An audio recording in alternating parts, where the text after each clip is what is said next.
¿Alguna vez te has preguntado cuál es el sentido de tu vida?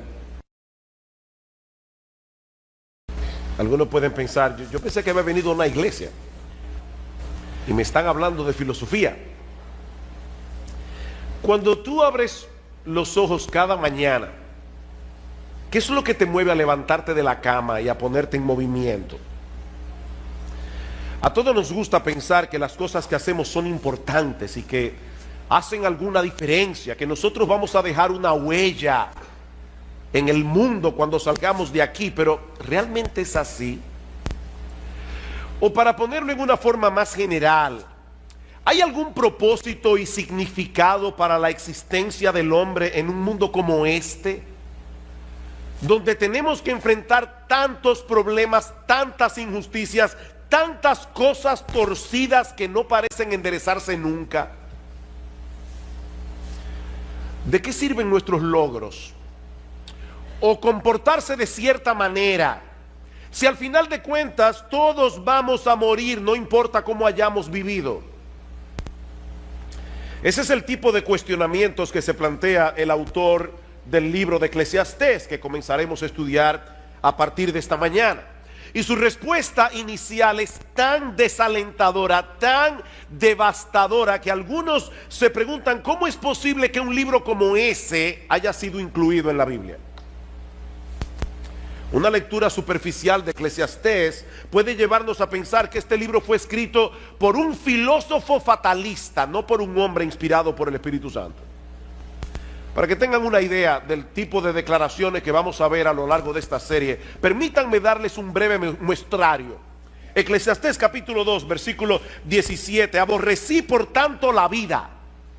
Eso dice un hombre inspirado por el Espíritu de Dios. Aborrecí por tanto la vida, porque la obra que se hace debajo del sol me era fastidiosa, por cuanto todo es vanidad y aflicción de espíritu. Asimismo aborrecí todo mi trabajo que había hecho debajo del sol, el cual tendré que dejar a otro que vendrá después de mí. Eclesiastés 3:18.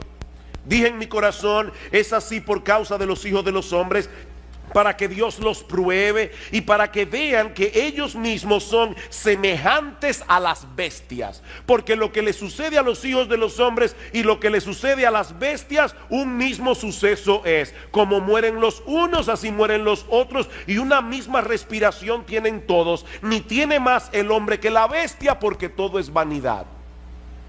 Eclesiastés capítulo 7, versículo 15. Todo esto he visto en los días de mi vanidad. Justo hay que perece por su justicia. Un justo que perece por su justicia. Y hay impío que por su maldad alarga su vida. No seas demasiado justo. Oigan lo que dice la Biblia. No seas demasiado justo, ni seas sabio con exceso. ¿Por qué habrías de destruirte? No hagas mucho mal, ni seas insensato. ¿Por qué habrás de morir antes de tu tiempo? Y yo no voy a hacer ningún comentario, simplemente estoy leyendo algunos versículos. Capítulo 8, versículo 14. Hay vanidad que se hace sobre la tierra, que hay justos a quienes sucede como si hicieran obras de impíos. Y hay impíos a quienes acontece como si hicieran obras de justo. Digo que esto también es vanidad. Por tanto alabé yo la alegría que no tiene el hombre bien debajo del sol, sino que coma y bebe y se alegre, y que esto le quede de su trabajo los días de su vida, que Dios le concede debajo del sol. ¿Y qué les parece esta? Se lo voy a leer de la Biblia de las Américas. Eclesiastés 10:19. Para el placer se prepara la comida, el vino alegra la vida y el dinero es la respuesta para todo. Alguna persona dice medio en broma, el dinero no te lleva a la felicidad, pero te deja como a una cuadra. Y uno se ríe de ese tipo de declaraciones, pero encontrarla en la palabra de Dios, mis hermanos, eso es otra cosa. Es por eso que algunos consideran el libro de Eclesiastés como el más enigmático de todos los libros de la Biblia. De hecho, una persona le llama a Eclesiastés el niño problemático de la familia de los libros de la Biblia. Sin embargo, como espero que nosotros veamos a lo largo de esta serie, este no solo es un libro fascinante, inspirado por el Espíritu de Dios, un libro que nos prepara para recibir el Evangelio de Jesucristo, sino que también es de gran ayuda para que los creyentes tengan una correcta perspectiva de la vida aquí y ahora. Lo que hace el autor de Eclesiastés, como veremos en un momento, es examinar la vida del hombre desde una perspectiva completamente secular, sin tomar en cuenta la existencia de Dios, para entonces mostrarnos que desde ese punto de vista la vida del hombre es completamente absurda. La vida del hombre no tiene ningún sentido.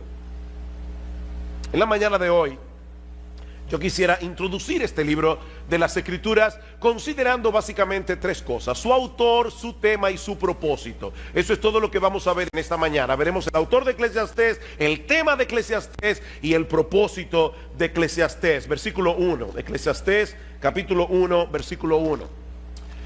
Palabras del predicador, hijo de David, rey en Jerusalén. Esta palabra que nuestras versiones de la Biblia traducen como predicador es la palabra hebrea Kohelet, un título que se le daba en aquellos días a un orador oficial que tenía la autoridad para convocar una asamblea y para enseñar a una asamblea. De hecho, la palabra griega para asamblea es la palabra griega eclesia, de donde proviene nuestra palabra iglesia y de donde proviene también el título de este libro, Eclesiastés, o el predicador. Algunos traducen esta palabra como el maestro, otros como el filósofo. Hay otros que prefieren dejarla sin traducción y de llamarle a este individuo simplemente el Kohelet, pero la traducción de nuestras versiones sigue siendo una de las mejores: el predicador. Ahora bien, ¿quién es este predicador que se atribuye la autoría de este libro? Bueno, su nombre no se menciona en ninguna parte de Eclesiastés, pero todo luce indicar que se trata del rey Salomón. En el versículo 1 se refiere a sí mismo como hijo de David, rey de Jerusalén, y más adelante en el versículo 12 nos dice que él fue rey sobre todo Israel. Mis hermanos, ¿quién fue el único hijo de David que pudo reinar sobre toda la nación de Israel? Únicamente Salomón, porque en los días de Roboam, el hijo de Salomón, el reino se dividió en dos. Así que todo luce indicar que este predicador no es otro que el rey Salomón, aparte de que las experiencias que él comparte en el libro encajan perfectamente en lo que nosotros conocemos en la Biblia del rey Salomón. Como ustedes recordarán, al principio de su reinado el Señor se le apareció a Salomón y le dijo: pídeme lo que tú quieras. Y Salomón le pidió un corazón entendido para juzgar a tu pueblo y para discernir entre lo bueno y lo malo. Él pudo haber pedido muchas cosas, pero lo que le pidió a Dios fue sabiduría. Y dice en el versículo 10: y agradó delante del Señor, Primera de Reyes 3, que Salomón pidiese esto. Y le dijo Dios: porque has demandado esto y no pediste para ti muchos días, ni pediste para ti riquezas, ni pediste la vida de tus enemigos, he aquí que te he dado corazón sabio y entendido, tanto que no ha habido antes de ti otro como tú, ni después de ti se levantará otro como tú. Y aún también te he dado las cosas que no pediste, riquezas, gloria, de tal manera que entre los reyes no haya ninguno como tú en todos tus días. Y si anduvieres en mis caminos, guardando mis estatutos y mis mandamientos como David tu padre, yo alargaré tus días. Lamentablemente, Salomón no permaneció siendo fiel a Dios. Dice en el primer libro de Reyes, en el capítulo 11, que sus muchas mujeres desviaron su corazón hacia la idolatría. Salomón llegó a tener 300 esposas y 700 concubinas, un harén de 1000 mujeres. Por supuesto, la idolatría tiene consecuencias, y la vida de Salomón se volvió un total desastre. Y aunque nosotros no tenemos constancia de que Salomón se haya arrepentido y haya vuelto a los caminos del Señor, el libro de Eclesiastés parece ser su testimonio de arrepentimiento. Al final de su vida, Salomón quiso compartir las lecciones que aprendió de mala manera durante su tiempo de apostasía. ¿Y cuál es el tema de este libro? Versículos 2 y 3. Vanidad de vanidades, dijo el predicador, vanidad de vanidades, todo es vanidad. ¿Qué provecho tiene el hombre de todo su trabajo con que se afana debajo del sol? Y hermanos, esta es una frase clave que se repite 29 veces en todo el libro. Lo que Salomón quiere hacernos ver es que si la existencia humana se limita al aquí, al ahora, si no tomamos en cuenta lo que ocurre del otro lado del sol, cuando partamos de este mundo a la presencia del Señor, entonces nada de esta vida tiene sentido. Vanidad de vanidades, vanidad de vanidades, todo es vanidad. La Nueva Versión Internacional traduce esta frase: lo más absurdo de lo absurdo, lo más absurdo de lo absurdo, todo es absurdo. Y aún otro lo traduce: frustración de frustraciones, todo es frustración.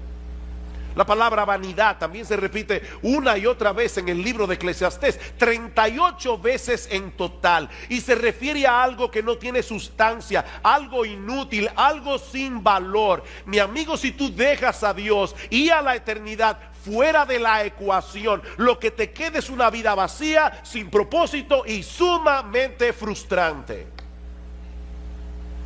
Salomón parece estar sacando balance aquí. Al final de su vida, de todas las cosas que él tuvo la oportunidad de experimentar, cuando Dios dejó de ser relevante para él, y el resultado final fue menos que nada.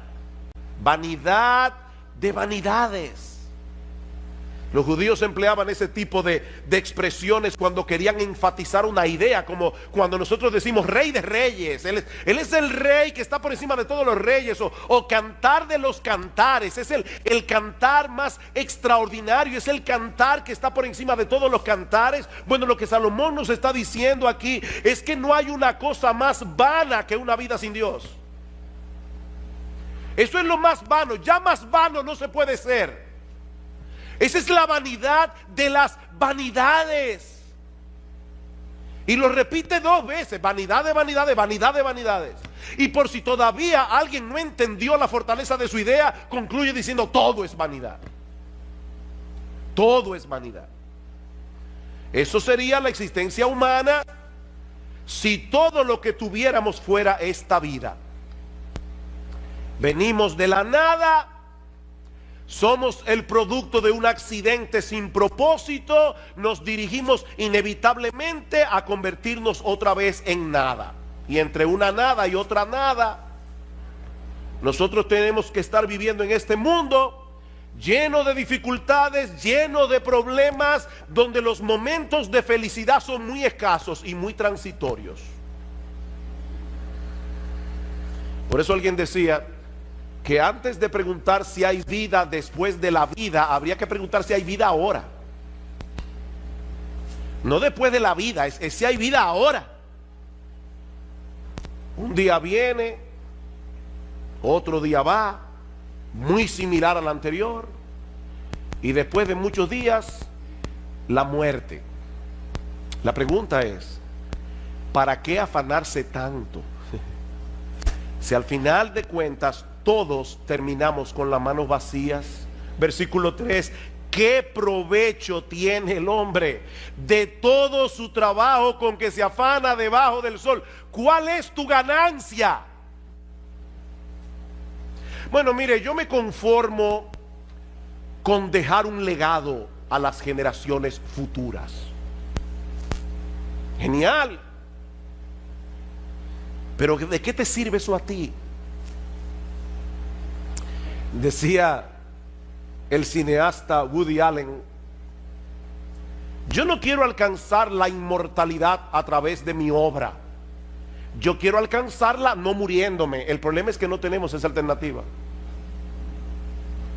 No tenemos esa alternativa. Todos tenemos una cita ineludible con la muerte. Y lo que Salomón nos está diciendo aquí es que si contemplamos la vida sin tomar en cuenta lo que trasciende la temporalidad de este mundo, todo se vuelve fatigoso, todo se vuelve frustrante.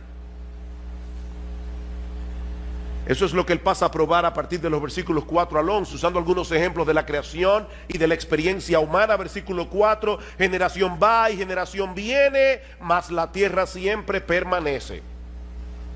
Una generación se va levantando, la otra va envejeciendo. Y a veces tenemos la sensación de que algo está pasando, algo está cambiando entre una generación y la otra. Pero esa generación que está surgiendo ahora, mañana estará en el mismo lugar donde nosotros estamos hoy. Cuando yo contaba la historia de la iglesia nuestra, de esta iglesia, siempre decía que nosotros comenzamos un grupito de 12 jóvenes y 3 señoras mayores. Hasta que un día mi esposa me dijo: mi amor, ¿tú te has puesto a pensar que las famosas 3 señoras mayores tienen menos edad que la que tú tienes ahora? Tenían en aquel momento, cuando comenzó la iglesia, menos edad que la que yo tengo ahora. Yo seguía llamándole a una persona mayor, de 40 y pico de años. Claro, yo tenía 22. Y los que se levantarán después de nosotros repetirán el mismo ciclo otra vez. No porque la historia humana sea cíclica, como dicen algunos, sino porque en el fondo el hombre sigue siendo el mismo. Ahora tenemos computadoras, tenemos internet, tenemos muchísimas cosas, pero el hombre sigue siendo el mismo. Escuchen este comentario. Los muchachos de ahora aman el lujo, se comportan de una forma inapropiada, desacatan la autoridad y no muestran respeto hacia los que son mayores que ellos. ¿Verdad que parece una declaración muy actual? Eso lo dijo Sócrates en el siglo V antes de Cristo. ¿Y qué le parece esta de Pedro el Ermitaño? Pedro el Ermitaño nació en el 1050, murió en el 1115. Los jóvenes de hoy solo piensan en sí mismos, no tienen ninguna reverencia hacia sus padres, o los ancianos se impacientan ante toda la restricción y hablan como si lo supieran todo.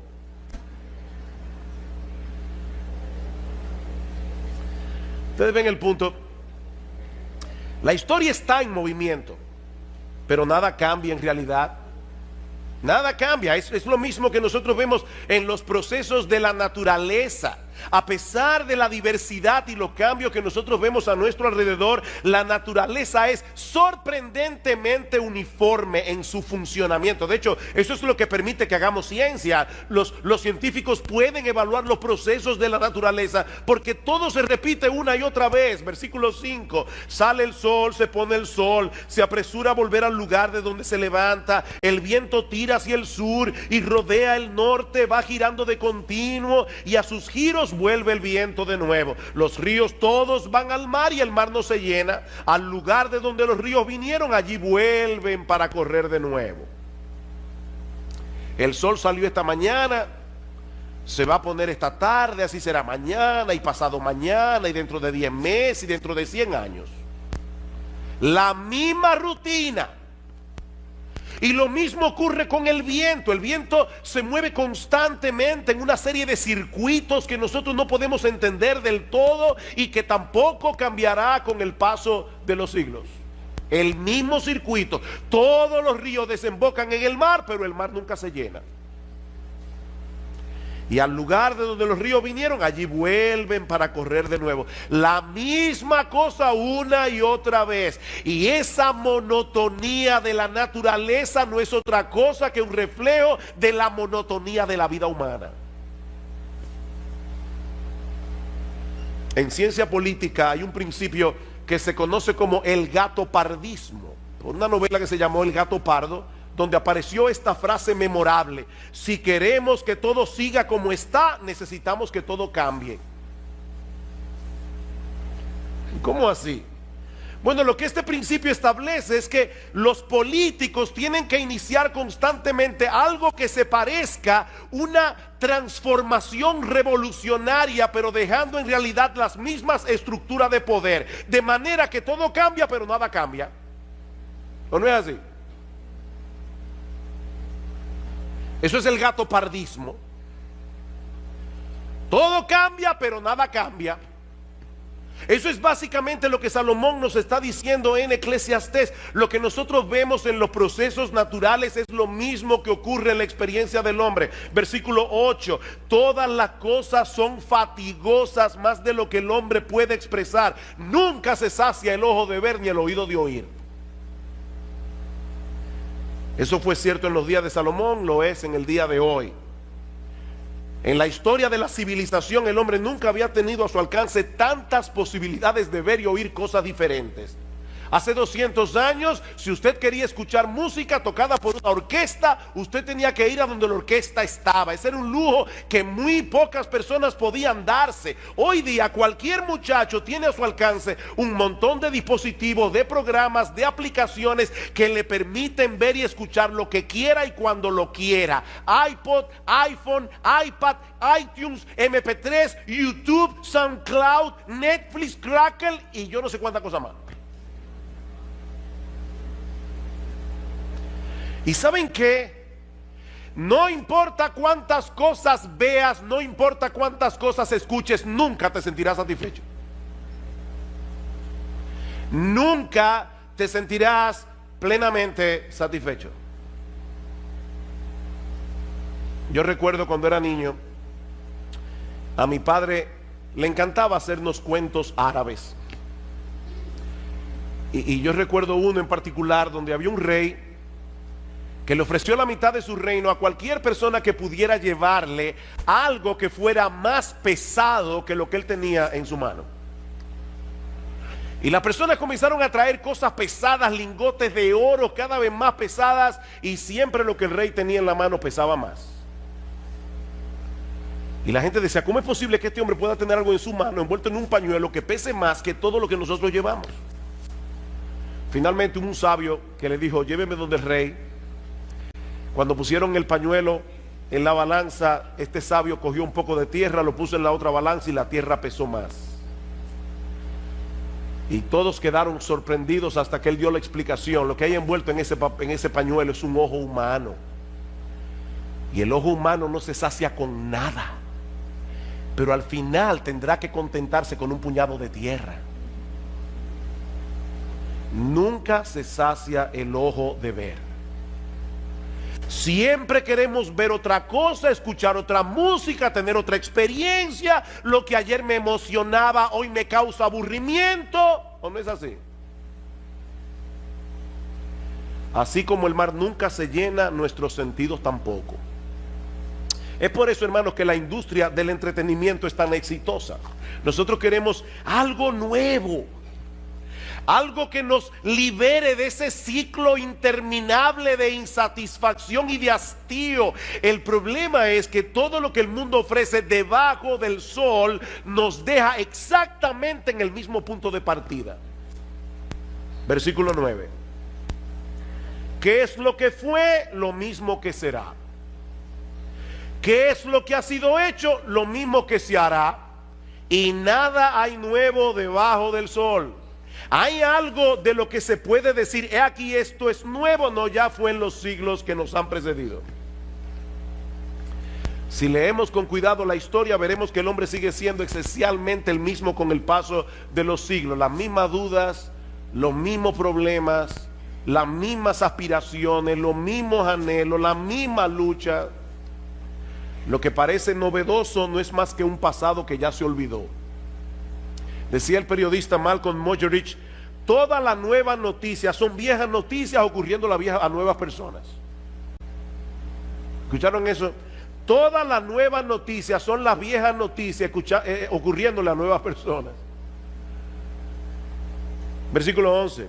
No hay memoria de lo que precedió, ni tampoco de lo que sucederá. Habrá memoria en los que serán después. En otras palabras, la gente suele de sufrir de amnesia histórica. La gente suele sufrir de amnesia histórica. Y eso nos hace creer que algunas cosas son novedosas cuando en realidad no lo son. Generaciones van, generaciones vienen, cada una repitiendo los mismos errores de la generación anterior y creyendo al mismo tiempo que están siendo originales. La vida debajo del sol es fatigosa, repetitiva, monótona, hastiante. Eso es lo que Salomón nos está diciendo. Y cuando el hombre trata por sí mismo de descubrir el significado y propósito de todo esto, el resultado es una visión fragmentada de la realidad que no le hace ningún sentido. Es como cuando estamos tratando de armar un rompecabezas y hay piezas que faltan.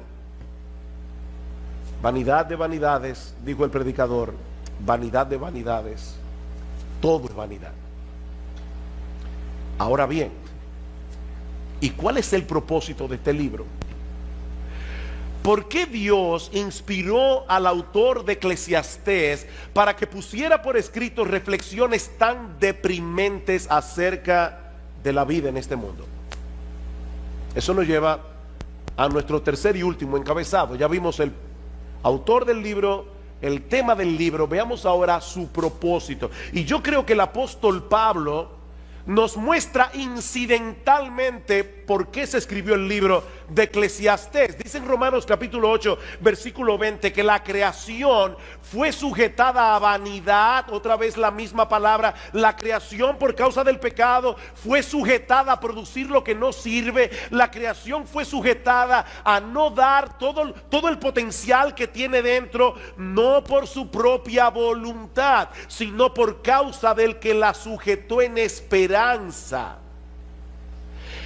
En el libro de Eclesiastés, Salomón quiere que sintamos el peso de lo absurda que resulta la vida debajo del sol, destruir en nosotros toda esperanza de encontrar propósito, significado o satisfacción en ninguna de las cosas que este mundo ofrece, para entonces llevarnos de la mano a poner toda nuestra esperanza únicamente en Dios. Ese es el propósito. Él quiere destruir todo aquello que pueda ser una esperanza para ti. Cualquier cosa. Dice un comentarista, la función de Eclesiastés es llevarnos a ese punto en el que empezamos a temernos que esa sea la única conclusión posible, es decir, que todo es vanidad. Nos vemos así enfrentados a la cruda realidad de que nada tiene sentido, nada de lo que hay debajo del sol tiene valor. Pero ¿saben qué, mis amados hermanos? Nosotros sabemos que hay un Dios que está sentado en su trono por encima del sol, gobernando todo lo creado para su gloria y para el bien de su pueblo. Y eso hace toda la diferencia del mundo. Mis hermanos, ese Dios no solo ha prometido libertar su creación de la vanidad a la que fue sometida por causa del pecado, como dice Pablo en Romanos 8, sino que también nos permite contemplar ese mismo escenario que Salomón nos presenta en Eclesiastés, pero desde otra perspectiva completamente diferente. Vamos a introducir a Dios ahora en Eclesiastés capítulo 1 y vamos a ver qué pasa. Vamos otra vez a Salomón, vamos a meternos en la mente de Salomón. La única diferencia es que ahora vamos a meter a Dios en la ecuación y vamos a ver qué pasa.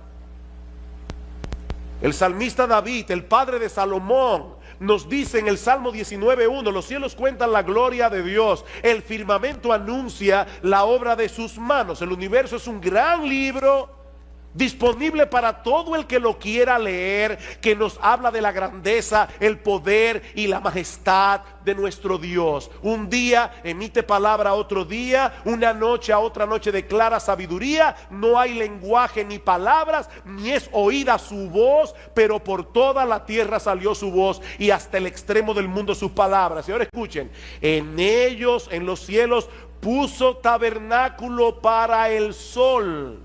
Y este, como esposo que sale de su tálamo, de su cama por la mañana, se alegra cual gigante para correr el camino. El mismo sol que Salomón pone como ejemplo de la monotonía de la vida, nos da un mensaje completamente distinto cuando Dios está detrás del proceso. Ese ciclo solar testifica de la gloria, el poder El gozo dice que se alegra cual gigante, el gozo y aún la bondad de nuestro Creador, que hace salir su sol sobre malos y buenos y que hace llover sobre justos e injustos, como dice Cristo en Mateo 5:45. Así que si leyéramos apropiadamente el mensaje que el sol comunica, ¿saben qué pasaría? Que no dejaríamos nunca de alabar a Dios. Dice en el Salmo 113, desde el nacimiento del sol hasta donde se pone, sea alabado el nombre de Jehová. Si todos los hombres reciben igualmente el beneficio de la luz del sol, ¿no debieran todos darle la gloria y la alabanza al único que le corresponde? Ven ustedes, hermanos, el mismo sol, pero contemplado desde otra perspectiva. Y lo mismo podemos decir de los otros ejemplos que usa Salomón en Eclesiastés. Sí, los ciclos de la naturaleza son repetitivos. Ahora la pregunta es, cuando nosotros colocamos a Dios en el panorama, ¿qué nos enseñan esos ciclos repetitivos de la naturaleza? Son un testimonio contundente de la sabiduría y la fidelidad de nuestro Dios. Dice en el Salmo 104:10, tú eres el que envía las fuentes por los arroyos, van entre los montes, dan de beber a todas las bestias del campo, mitigan su sed los asnos monteses, a sus orillas habitan las aves de los cielos, cantan entre las ramas, él riega los montes desde sus aposentos, del fruto de sus obras se sacia la tierra. Nosotros le llamamos a esto las leyes de la naturaleza. Esa es una expresión que nosotros usamos simplemente para tratar de dar a entender cómo es que Dios opera, porque es Dios el que mantiene la naturaleza funcionando. Él es el que envía la lluvia. Si Dios no quiere, mañana no sale el sol, porque Él es Dios. Y ya lo detuvo en Gabaón, Él puede hacerlo otra vez. Pero es Dios, nuestro buen Dios, el que está cuidando la tierra. Es Dios el que está detrás de todos esos ciclos repetitivos.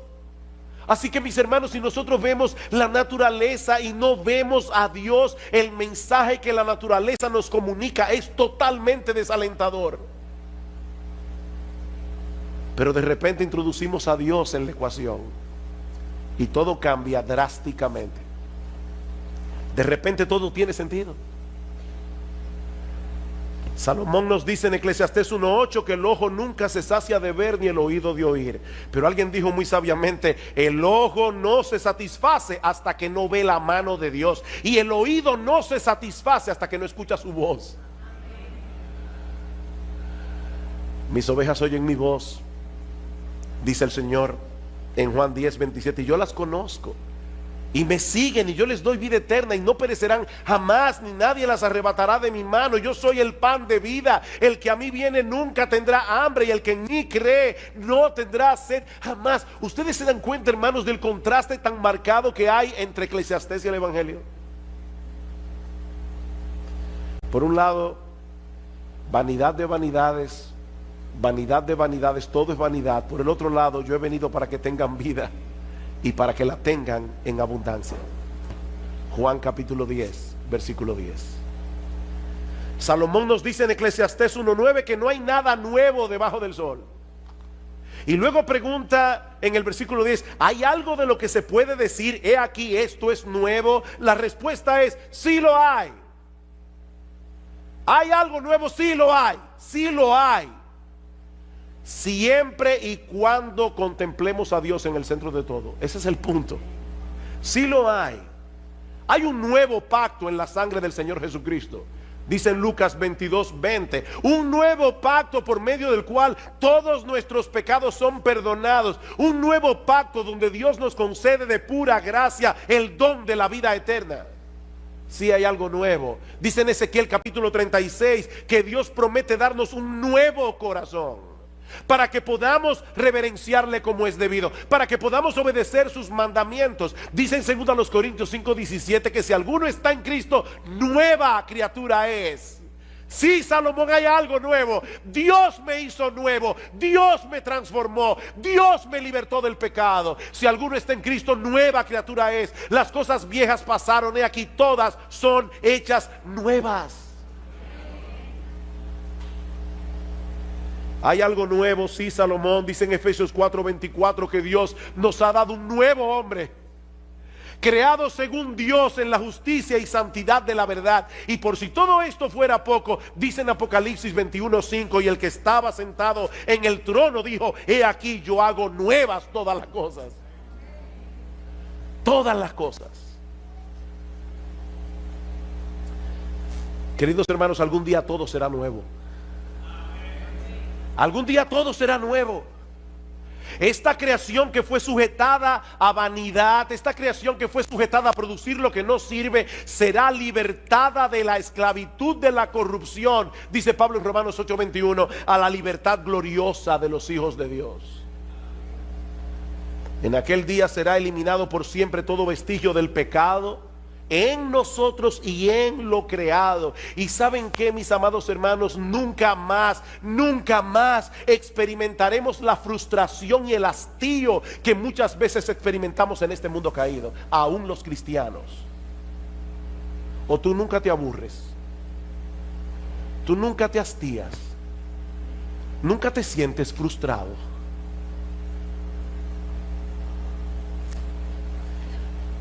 Mi hermano, déjame hacerte una pregunta. ¿Cuál es la perspectiva con la que tú usualmente contemplas la vida? ¿Te colocas en la posición de aquellos que viven sin esperanza y sin Dios en el mundo? A veces yo escucho a los creyentes con tantas quejas, que uno se pregunta: ¿dónde está Dios? ¿Dónde está Dios? ¿Cuál es tu perspectiva de la vida, mi hermano? ¿Eres tú de aquellos que, aún siendo cristiano, redimido por la sangre del Cordero, contemplan la vida desde la perspectiva de aquellos que viven sin esperanza y sin Dios? ¿O te levantas por encima de lo que tus ojos ven debajo del sol para contemplar todas las cosas a través de la presencia omnipresente de Dios en el mundo?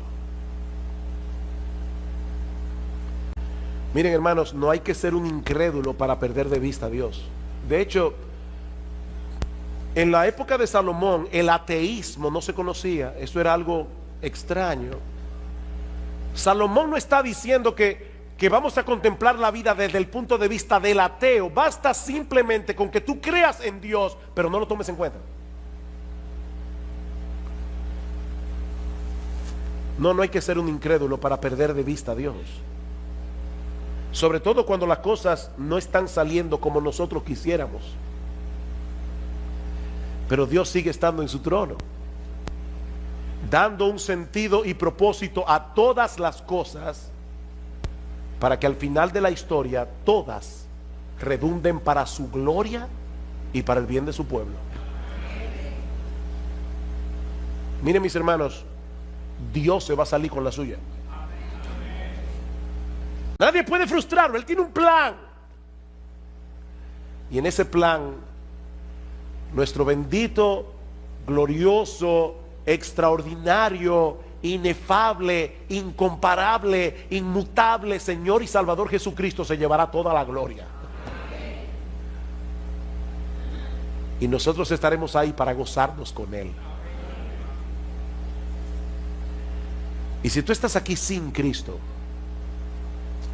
mi amigo, no intentes encontrar el significado y propósito de la vida en este mundo dentro de los límites de las cosas que este mundo ofrece. Como dice Agustín de Hipona, Dios nos hizo para Él, y nuestra alma solo encontrará descanso cuando lo encuentre en Él.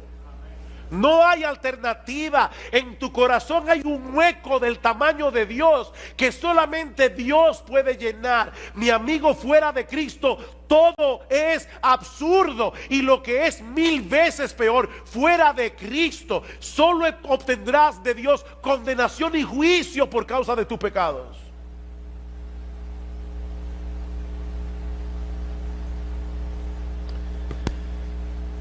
Miren, hermanos, hay frases que en el mundo evangélico se repite tanto y tanto y tanto, que se convierten en clichés. Y nosotros dejamos de percibir la verdad que hay detrás de esas frases que se repiten una y otra vez. ¿Recuerdan ustedes cuando estábamos predicando de Colosenses y decíamos que hay una fórmula matemática en Colosenses? Cristo más nada es igual a todo.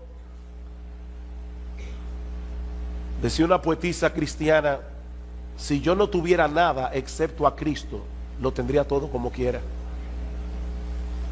Eso no es un cliché. Eso es una gran verdad.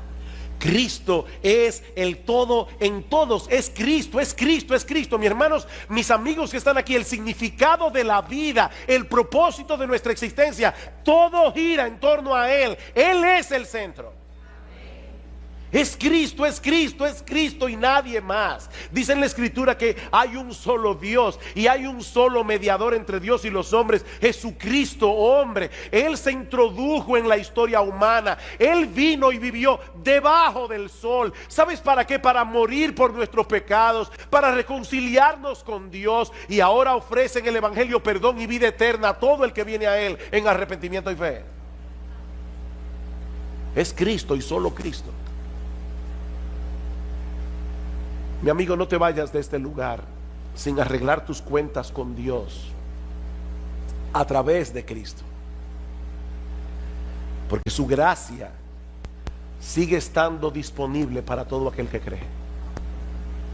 Él es un Dios de gracia y Él te ofrece hoy su gracia para que dejes de vivir la vida absurda que estás viviendo y por primera vez en tu vida, por primera vez en tu vida, comiences a vivir realmente. Yo he venido para que tengan vida y para que la tengan en abundancia.